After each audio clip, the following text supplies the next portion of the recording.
ఏం మాట్లాడుతున్నారు?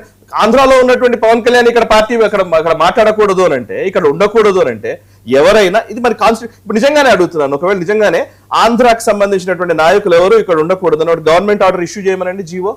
సుప్రీంకోర్టు చివాట్లు పెట్టకపోతే అడగండి. ఆంధ్ర కాంట్రాక్టర్ లాజిక్ ఎందుకు నిరాకరిస్తారు? ఇక్కడ ఏంటంటే ఇప్పుడు ఒక ఎమోషనల్ వాతావరణం బిల్డ్ అయింది. నా ఉద్దేశం ఏంటంటే కాంగ్రెస్ పార్టీ, నేను రేవంత్ రెడ్డి గారు చాలా తెలివైన వ్యక్తి, ఆయన దీంట్లో ఆలోచిస్తాడని అనుకోను కానీ, బట్ కాంగ్రెస్ లో ఉండే సోకాల్డ్ కొంతమంది నాయకులు మేబీ టిఆర్ఎస్ ట్రాప్ లో పడుతున్నారు. ఇది వాళ్ళకి అర్థమవుతుందో తెలియదు. టిఆర్ఎస్ ట్రాప్ అని, ఎందుకంటే టిఆర్ఎస్ అంటే ఇటు రెండు టిఆర్ఎస్ లు ఉన్నాయి. యాక్చువల్లీ బిఆర్ఎస్ ఇప్పుడు అదేంది, టిఆర్ఎస్ అంటే కవిత పార్టీ ఒకటి, తెలంగాణ రక్షణ సేన ఒకటి, ఇంకోటి బిఆర్ఎస్ పార్టీ. నిజంగానే ఇప్పుడు తెలంగాణ ఉద్యమం అనేది మళ్ళీ, ఆ తెలంగాణ ఆస్పిరేషన్స్ అనేవి, తెలంగాణ ఎమోషన్స్ అనేవి మళ్ళీ ఇప్పుడు ఎందుకు వస్తున్నాయి అని అంటే కనుక, ఇది ఒక నెరేటివ్ బిల్డింగ్ ఎక్సర్సైజ్ జరుగుతోంది. ఈ నెరేటివ్ బిల్డింగ్ ఎక్సర్సైజ్ గత కొంతకాలంగా అనేక రూపాల్లో జరుగుతోంది. మీరు అబ్జర్వ్ చేస్తే కనీసం ఒక 5-6 నెలల క్రితం మార్వాడి గో బ్యాక్ అన్నారు. మార్వాడి గో బ్యాక్ ఏంటి? అదొక స్ట్రాటజిక్ వ్యూహాత్మకంగా జరుగుతున్నటువంటి నినాదాలు ఇవన్నీ. Marwadi go back. ఇప్పుడు మళ్ళీ ఆంధ్ర తెలంగాణ, రేపు పొద్దున ఇంకోటి వస్తుంది, ఒక ఎలిమెంట్ వస్తే ఆ ఎలిమెంట్ చుట్టూతా మొత్తం రాజకీయాలను తిప్పడము, మళ్ళీ ఆ ప్రాంతీయ అభిమానము, ప్రాంతీయ ఆస్పిరేషన్స్ వాటిని బేస్ చేసుకుని మళ్ళీ ఇంకొక రాజకీయ పరమైనటువంటి ఎత్తుగడలో భాగంగా జరుగుతోంది.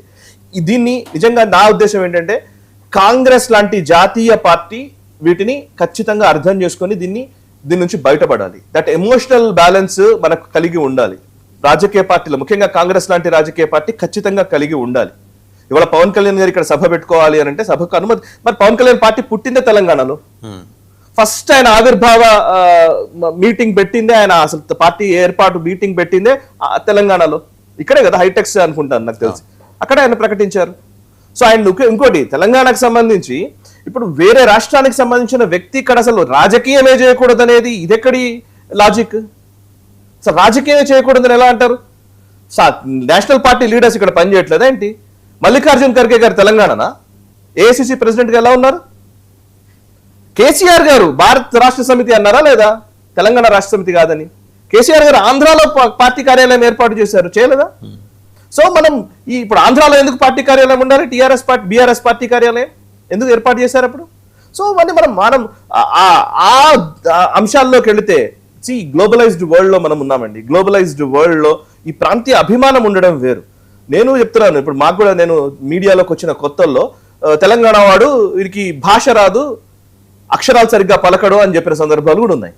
దాన్ని ఓవర్కమ్ అవ్వడానికి ప్రయత్నం చేయడానికి మేము చేశాము, దాన్ని ఎదుర్కోగలిగాలి, అధిగమించాము. నిజంగా మాట్లాడితే ఆత్మగౌరవం ప్రతి ఒక్కరికి ఉంటుంది. ఇవాళ మనం చూస్తే సినిమాల్లో మాట్లాడేవాళ్ళం ఇంతకుముందు. సినిమాల్లో అసలు తెలంగాణ యాసని కేవలం ఓన్లీ దాన్ని ఏమంటారు, కామెడీకి వాడేవాళ్ళు, ఎంటర్టైన్మెంట్ ట్రాక్. ఇవాళ చూడండి, అందరూ తెలంగాణ యాస బాగా మాట్లాడుతున్నారు, తెలంగాణ పాటలు ఫేమస్ అవుతూ ఉన్నాయి. సో ఒక మార్పు వచ్చింది. పవన్ కళ్యాణ్ గారి సభకు వాళ్ళకున్న ప్రైమరీ అబ్జెక్షన్ ఖచ్చితంగా నాకు ఏమనిపిస్తుంది అంటే, ఇట్ ఈస్ జస్ట్ ఇక్కడ కొంతమంది జమ అయ్యారండి. కొంతమంది ఏం చేస్తున్నారంటే, వ్యక్తిగతమైనటువంటి అంశాలని ఒక 2 ప్రాంతాలకు సంబంధించినటువంటి వ్యవహారంగా మార్చే ప్రయత్నం జరుగుతోంది. అండ్ ఇందులో కొన్ని, నేను ప్రసార మాధ్యమాలు మెయిన్ గా అనను కానీ, కొన్ని మెయిన్ గా యూట్యూబ్ మాధ్యమాల ద్వారా జరుగుతున్నటువంటి వ్యక్తులే కొంతమంది ఇది ఒక పెద్ద ఇష్యూగా చేసే ఒక ప్రయత్నం చేస్తున్నారు. సో ఆ ఇష్యూలని అర్థం చేసుకుని ఆపాల్సిన బాధ్యత ఉంది. అందుకే నేను రేవంత్ రెడ్డి గారు మెచ్యూర్డ్ గా ఎందుకున్నారు అంటున్నానంటే, మొన్న కూడా రేవంత్ రెడ్డి గారు ఈ తెలంగాణ ఆంధ్ర ఇష్యూ మొదలవుతున్న టైంలోనే ఆయన ఎన్టీఆర్ విగ్రహాన్ని ఆవిష్కరించారు. ఆయన ఎన్టీఆర్ గురించి చాలా గొప్పగా మాట్లాడారు. మొట్టమొదటి కాంగ్రెస్ ముఖ్యమంత్రి ఎన్టీఆర్ విగ్రహాన్ని ఆవిష్కరించి మాట్లాడడం.